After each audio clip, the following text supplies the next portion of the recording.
To keep us rolling, I'm going to do the short version of the bio, but all of these women are famous, so you can Google them if you want the longer version.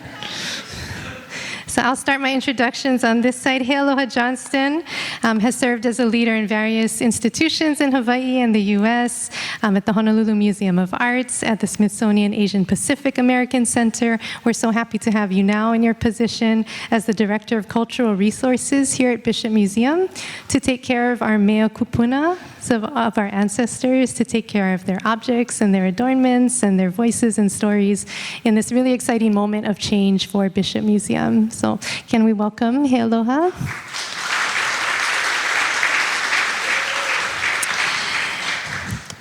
Mary Therese Perez Hattori is Director of the Pacific Islands Development Program. She is a community organizer and advocate for Pacific Islanders in Hawaii, a native Chamorro of Guahan or Guam, and organizer of events like the Celebrate Micronesia Festival, which is happening this June here at Bishop Museum.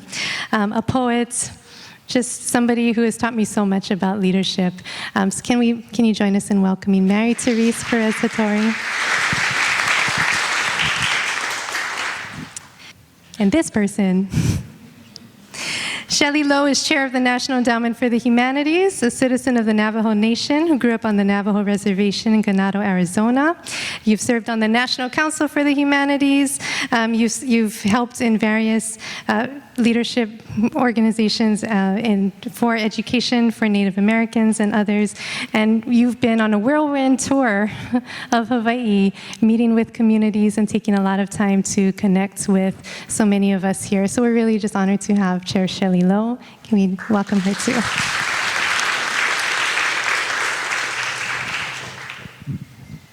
So we're here with 3 leaders who inspire me in the ways you folks are grounded in community, in the way you balance so many different aspects of your life, your family, your artistry, your cultural practice, and your work in cultural institutions, and in the way all of you demand excellence and suffer no fools, because I think you all have a clear sense of what is at stake. History, culture, literature, civic engagement, these things, they're not luxuries. They're absolutely essential to healing our communities and to strengthening our communities. And that's the topic we wanted to have them reflect on for us today. How do the humanities help us heal and strengthen our communities? They're going to be sharing some stories and poems. So we have the Poet Laureate in the house. We know you love poetry, Chair Lowe. So we wanted to kind of turn the tables and read some poems to you folks to start. So I want to invite Mary Therese to share a poem with us, and then a story about how the humanities strengthen and heal our communities. Sizus Maasi. As Aiko said, I'm from the island of Guahan or Guam, currently an unincorporated territory of the United States, one in a chain of islands known as the Mariana Islands. Our ancestors settled those islands around the same time the great Sphinx of Giza was being built. For millennia, my people enjoyed a rich, thriving, vibrant society that was steeped in what is called Fuetsan Familauan, the power of women. The subordination, exotification, sexualization, objectification of women did not occur in my island until the arrival of Spanish missionaries and soldiers, Japanese invaders who occupied our islands in the war, and American military who governed our early territorial administration. As a young girl, I was fortunate to grow up in an island still steeped in that spirit of Fuetsan Familauan, the power of women. And so I'm going to share a poem that is a tribute to that. I'm also sharing it because in many parts of America, we see women's rights eroding almost daily. And so I think this poem and that spirit that comes from our islands in the Marianas, the Chamorro people, can actually serve as a model and perhaps a path to healing. Like many indigenous people, Chamorros also believe in the power and the sanctity of breath and words. Our breath is sacred, our words are sacred. And so I'm very honored and humbled to share breath and words with all of you today. Fuetsan Familauan, an anthem to women. With my breath I speak, I sing, I chant. With a breath that vibrates from powerful and ancient sounds, Finu Ilinalata, words of our life, the language of my people. In my breath is the collective power of Chamorro women, Fuetsan Familauan. From our first creator woman, Fu'una, of Antes na Tiempo, the time before time, to our Magahaga women of power, to generations of Manaina, our wise elders. My breath is my ink with which I craft words. Words of recognition, words that heal, words that light the way for others, that clear the path for others, words that create futures. I am life, Linatla. I am strength, Minetkut. I am love, Quinaidza. I am life, Linatla. I am strength, Minetkut. I am love, Aloha. Mahalo.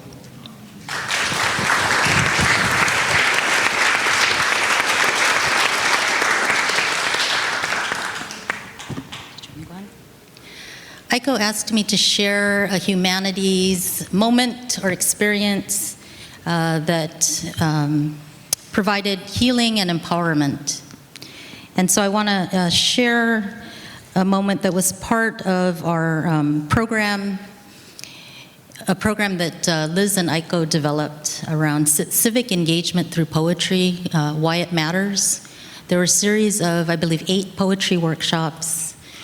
And I was asked to lead a workshop with a fellow Micronesian poet, Carol Ann Carl, from the Federated States of Micronesia. Our poetry workshop was called Witness. And it was scheduled on April 10th. Coincidentally, it was 5 days after a Micronesian youth, I remember Saikap, 16 years old, was shot by a Honolulu Police Department officer and died. It was that weekend.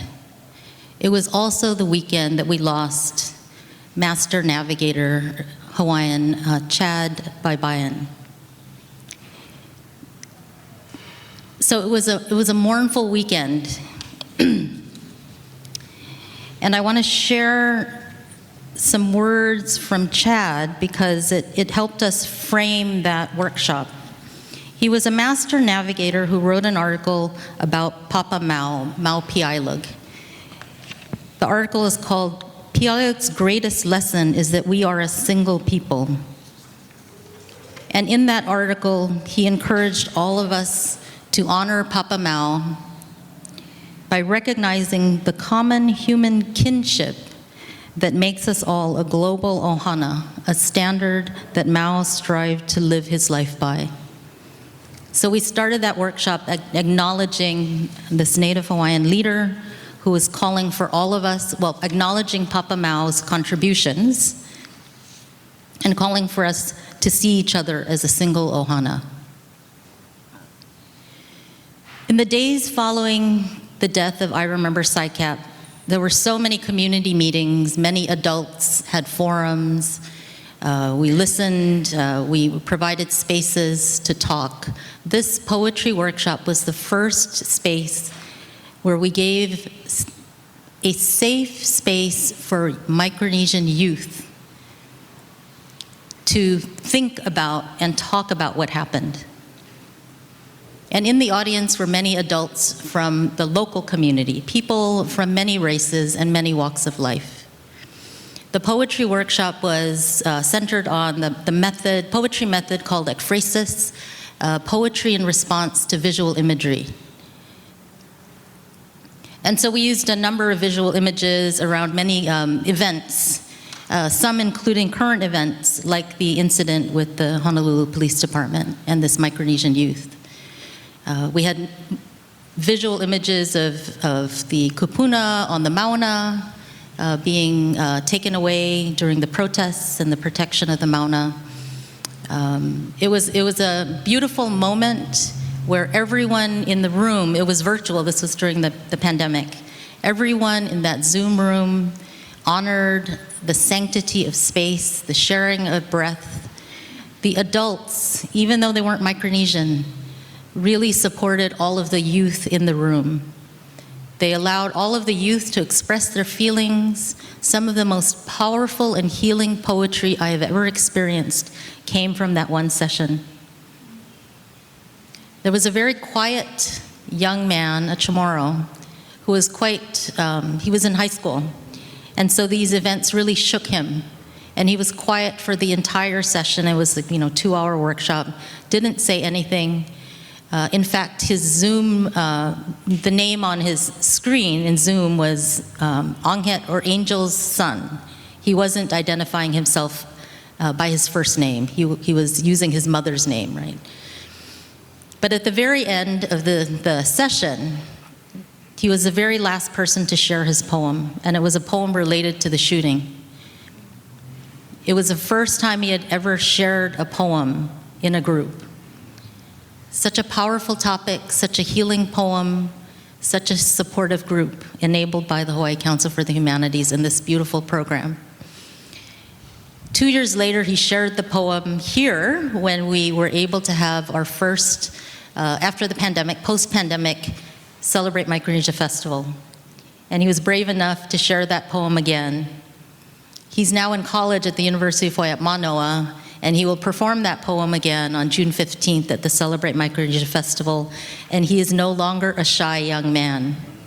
He found his voice that day in a healing poetry session that was facilitated and made possible by the council. Thank you.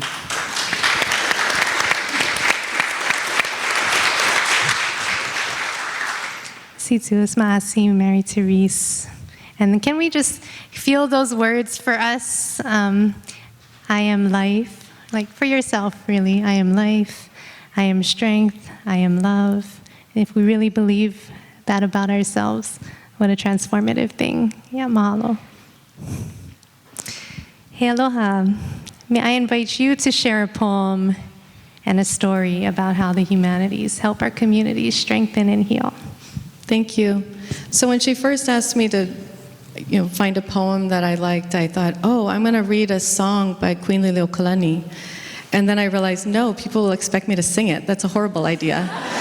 So I instead turned to art royalty, Therese Tiaiwa, and forgot my book at home, and thankfully Taylor had the same book because we all love her words.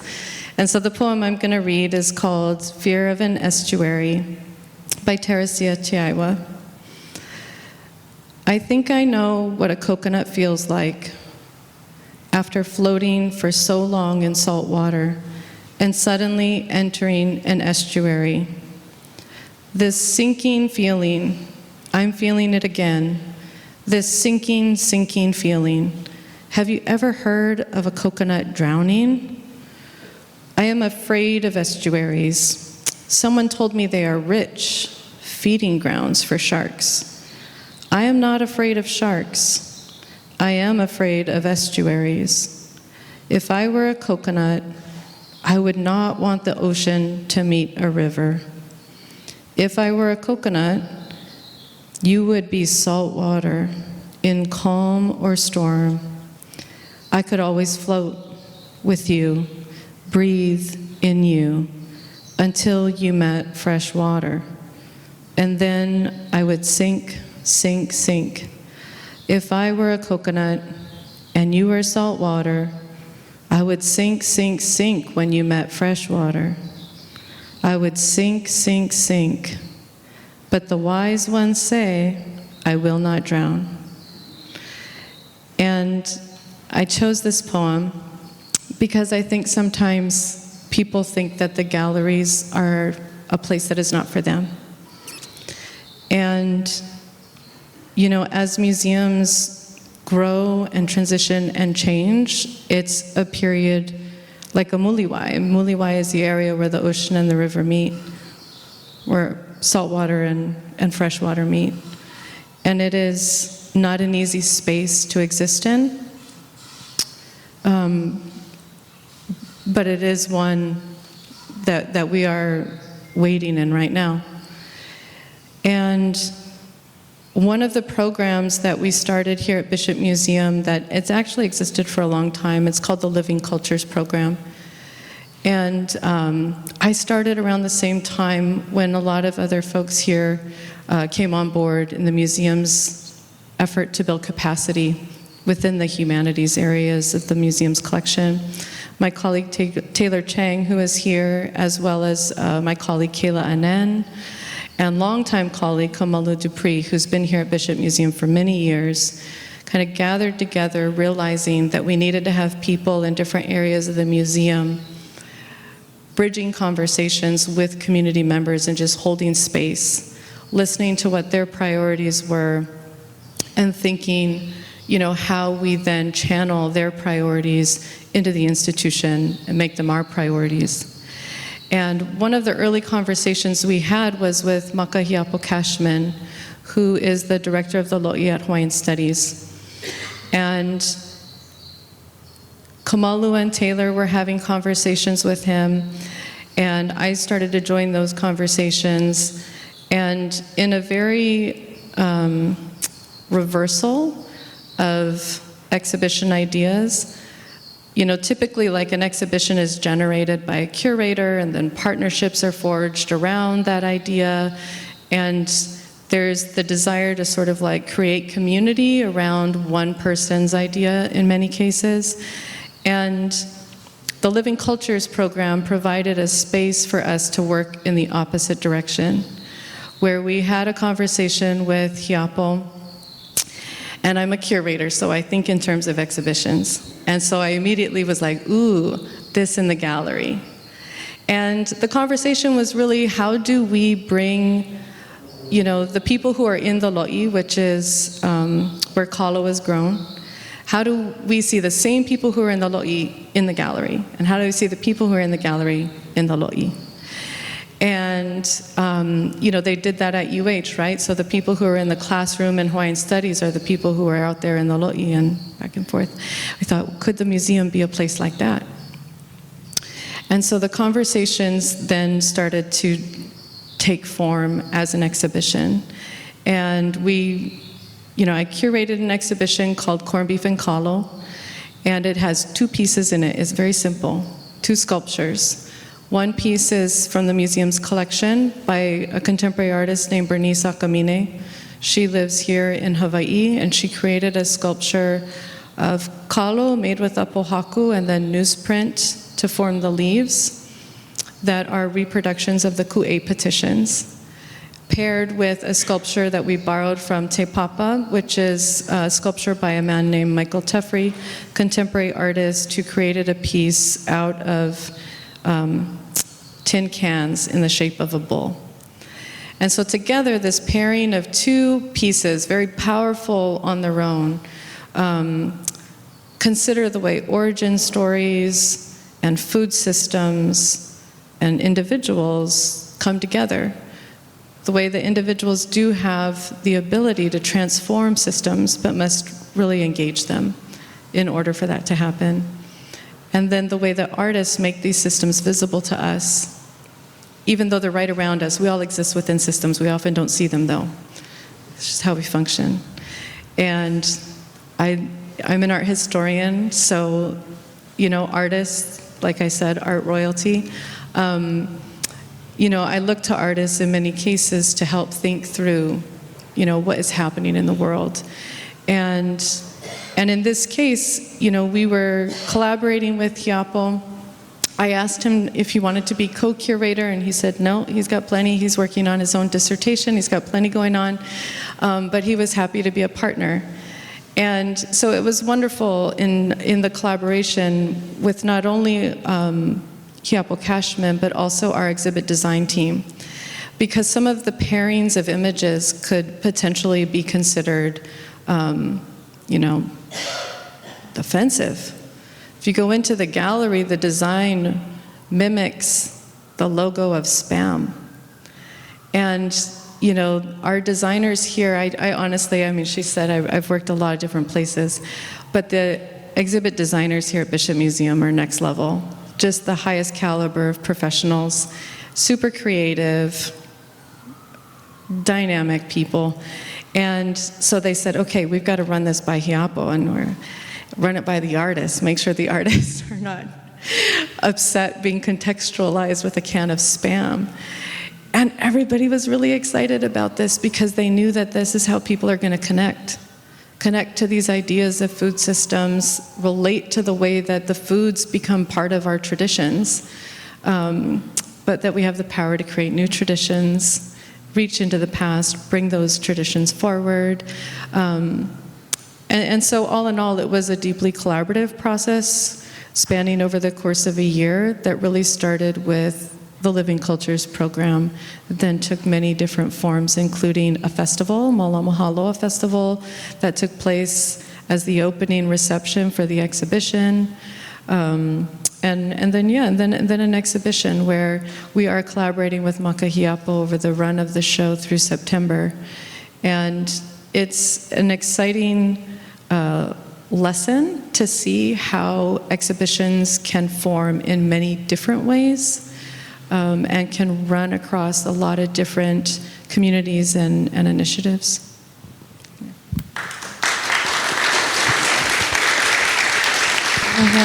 For the courage of the Muliwai, the courage of going to the place where the waters meet and opening up the museum for those kinds of collaborations, not trying to lock our things away. So thank mahalo for that story. Chair Lowe, you've seen a lot while you're here, and there are too many stories to tell. But if there's one you wanted to share in response to what you've heard, a story of something that you've seen or a moment from your time here in Hawaii, we would love to hear it. Thank you, Aiko. Mahalo. Aloha. In my language, we say yate, which means it's good. It has been a good visit. We're worn out. I'm going to tell you that. Aiko is correct. We've seen a lot in the past 4 or 5 days. Our Senior Deputy Chair Tony's been here almost a week now. And I think maybe the best way to describe and help you understand what we've seen and the impact that it's had on what we've been able to do. It starts on Monday. We arrived Sunday, Kelsey and I. We flew to Hilo. And we ended that day, and I'm not going to be able to pronounce all of the names and places that we've been, so just go with me here. We ended that day kind of, with a gentleman and a group that are really, working on the land, restoring it into what it naturally was. Really restoring it after plantations and bringing the land back to its natural state with the natural vegetation. And he's a wonderful storyteller, right? I've heard lots of great stories. He brought us out, let us get bit up by mosquitoes, right? One of the best things, and told us stories about that land there and really, had us using our hands and showing us locations and places and talking about a flower that had come back into that area after they had kind of cleaned out the invasive vegetation, right? The plants that had really harmed the area, and talked about how they didn't know that this would ever come back. And not only did it come back, but it was kind of spreading, right? And a big patch now of it. And he talked about, these seeds that were just ready to be germinated back into the soil, into the land, after they went back to taking care of it the way that they were supposed to. And he talked about, these stories and this work as the vessels of knowledge that are just there. They're there and they're just waiting to be shared. And that was really something, and I thought that's exactly what Humanities is, the stories and our knowledge, those vessels that are waiting to be shared. And it keeps going. The next day, we were in the land. We were pulling weeds. We were getting muddy. Still thinking about this idea of what you can bring back what you can do to regenerate, restore, not just in stories, but in food and in land and in culture and in people coming together. And I got a lot of questions from everybody there because we were muddy. These guys were pushing wheelbarrows. I think that the staff is going to be very shocked at some of the things that we were doing. Everybody kept saying, do you do this in other states when you go and you visit? And I said, oh, absolutely not. No. And not to say this in a bad way. I said, they're kind of boring. They just take us to museums and walk us through libraries. And it was a full, kind of day out there, listening, having conversations, still thinking about this vessel of knowledge, right, that's just waiting to be shared. And then yesterday we were at Lahaina, and we went to an immersion school, and we had these little ones that were 5 years old. And then we had, like the 14-year-olds, the 8th graders. And they were so cute, and they were just, sitting there. I told them a story, and they shared a story back with me that related about the stars. And I just thought, that is it. These are those seeds, right? That they're germinating, that they're ready to spread. You think that there's going to be one or two, right? But then you look back, and you're like, there's a whole patch, and it's growing, and it's growing. And it helps me to understand that what is the work that we do here at the agency? What is it that we're supposed to be really supporting? I always say to our Pacific Island Council, you remind me of the way that I'm supposed to do things, because I have lost that a lot. DC works differently. And the way we do things in DC is not the way that I grew up and was taught how to do things, and I have to go home and remember that. But when I come and you're on the land and you're thinking about the seeds to germinate and the vessels of knowledge that are waiting to be shared, I see it happening. I saw it in the different visits that we had, and I can go back and I can say, this is the work that we're doing and this is why we're doing it. And we're going to be able to come back in 20, 30 years, because we'll come back. And when you're 80 years old, and as a council, to see, as a council, to see what has germinated, right? What has really grown, and how do we take the knowledge that we've learned here, internalize it in our work in DC, but then share it and help to germinate and share those vessels of knowledge with our other councils and states. So I've always looked at Hawaii as a leader, and they always remind me, this is how I'm supposed to do things. And I always say mahalo for that.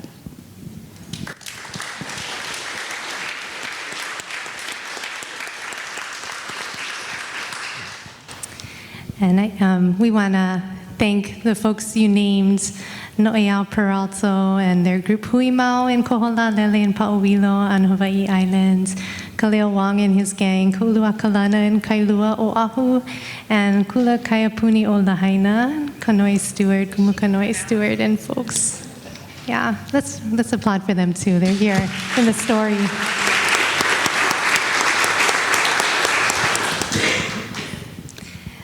So, thinking of seeds, we're going to end with a short thought from everyone here. A seed, thinking about the future. What kinds of humanities? Where are you excited about where the humanities are going?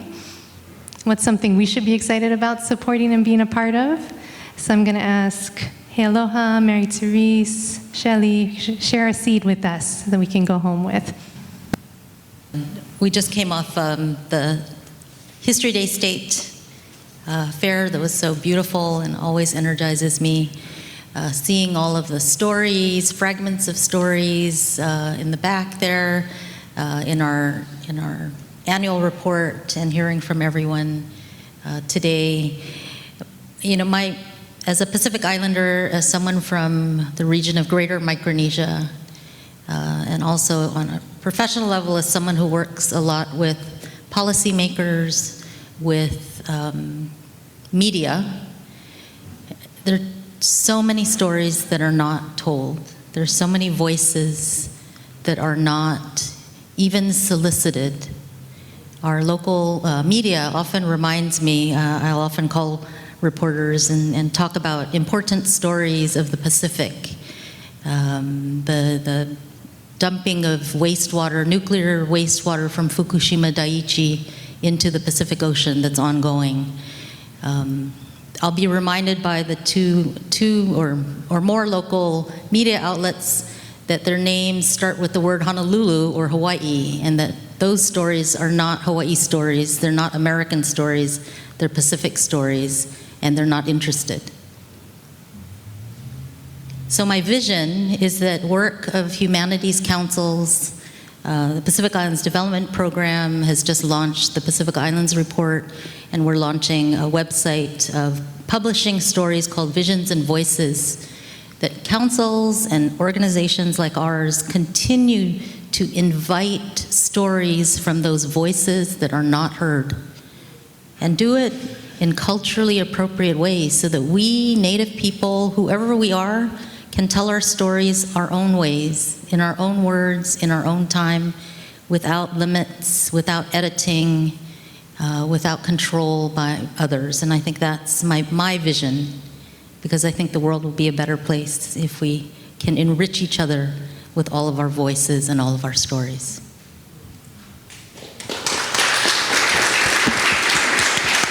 Yeah, thank you. We need all of our stories and all of our histories to touch each other, right? So we can move together.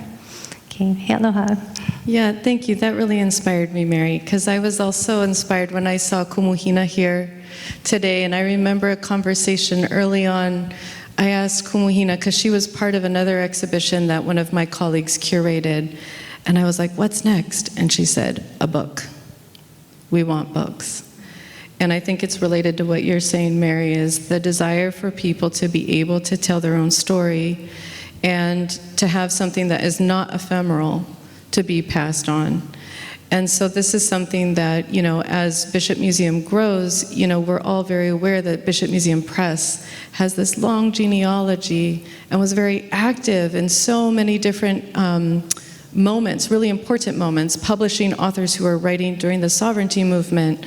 You know, like there's a fearlessness in that type of publishing, and the need for Bishop Museum to see itself in that role again.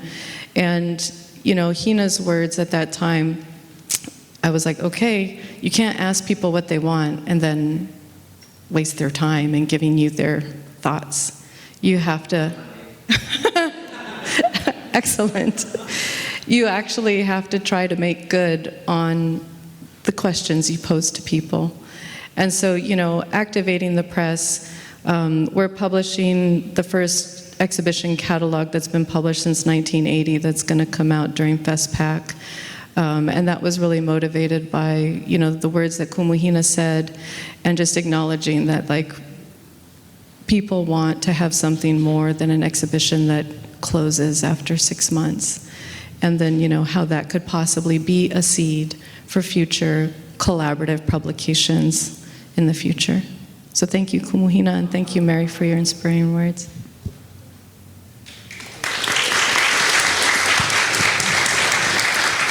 I forgot to say after your remarks too, museums and libraries are not boring, especially with all of the folks in this room who are helping these places grow with our communities, right, and grow. So Shelly. You are correct, Aiko. They are not boring. I have seen so many amazing and wonderful things. You know, I've had the opportunity in this position to really travel to a lot of states and territories and see what we're doing here. And I've heard a lot of conversations, pushback maybe is what I'll call it, that the humanities are in a crisis, right? The humanities are dying, the humanities are in danger. And I just keep thinking, what world do you guys live in? Because I don't see that. And I see the humanities thriving in so many different ways. What I think that I want to put the seed into everybody's hands for you to germinate is, how do we tell that story, right? How do we say and show people that the humanities really are strong, that they are thriving, that they are a part of everything that we do every day, in ways that resonate with people so that they understand it. And I think we have that ability, we have the opportunity now, we have so many possible ways to do it, but how do we make sure that we take our amazing stories and we use them and we share them so that people can reflect in the way that we have been reflecting today, and using the knowledge that is there that we need to be sharing. So that's my seed. You gotta tell that story for other people to understand.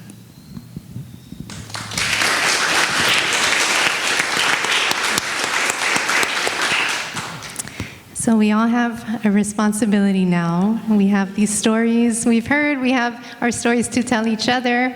We have a little bit of time left to connect with each other and do that. I hope you folks also get to greet these amazing folks on stage. Can you join me in giving them one more round of applause?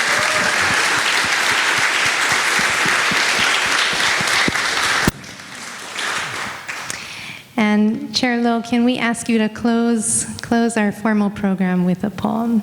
Yes, happily. So I picked a poem. When we were planning out our visit here, there was a little bit of, how are we going to do this? Right? There's a certain way that you come into community here in Hawaii and in other Pacific Islands that is very anti-federal government. And we had lots of conversations about, okay, how do we do this? How do we do it the right way? And what will they allow us to do? One of the things that, it was recommended or, was thought would be a good thing is, for me to come and sing and then be sung and invited in. And I was like, you do not want to hear me sing. But I did yesterday with the students at the school, right? But my initial intention was I can read a poem to everybody. And that'll be my, hi, it's me, and I'm coming here. So I had my poem picked out. And then I was told I got to read my poem for tonight. So I'm very excited to read this. It's by Lucy Tapahanso. She was the very first Navajo Nation Poet Laureate, right? We can have Poet Laureates that are not state Poet Laureates. We can have them in towns, we can have them in counties, and we can have them within tribes and communities. Lucy Tapahanso is a really good friend of mine, a mentor, absolutely wonderful. And she's traveled quite a bit for her work. And she has a poem called The Pacific Dawn about her visit to Hawaii. So I'm going to share that with you. It is spring in Hilo, Hawaii, and the Pacific dawn is brilliant with color. Early on, it is bright pink. Streaks of gold line the clouds. It awakens me, drawing me to the window to pull back drapes, fill the entire room with the dawn. I lie back down to sleep again. Birds outside the window talk noisily. I am tired. My eyes ache, and I want to sleep and sleep, nurture my body and let my bones soak in quiet breathing and soothing thoughts. But it is this, the dawn and the pounding ocean below, clouds rearranging themselves over and over. I breathe this air, gentle with alive flowers, and cannot sleep. Not far from here, Perez stirs. She sighs, and it is a thick stream of hot steam atop the dry volcano. She sees him, the dark, handsome one with a mustache.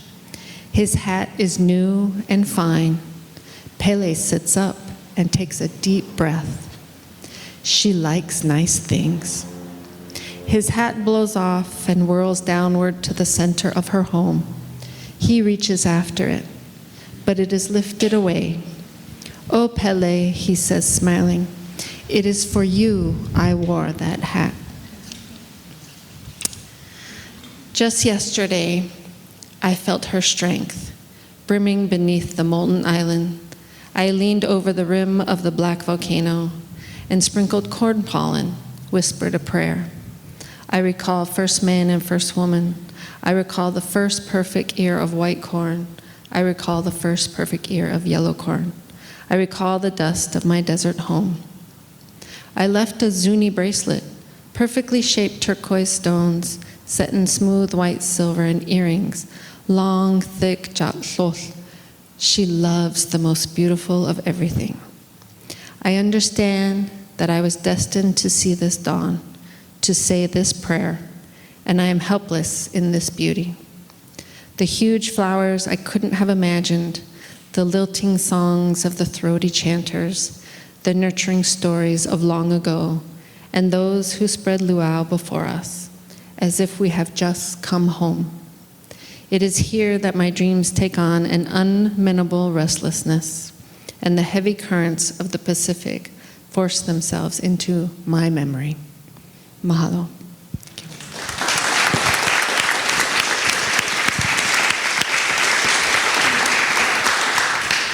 Did you feel the makani come in when she read? Okay, so this concludes our program. We hope you get one more moment to share all of the beauty that we're each bringing with each other, with these folks up here. Thank you for joining us tonight and for all the seeds that we will take away and plant and nurture. Mahalo nui.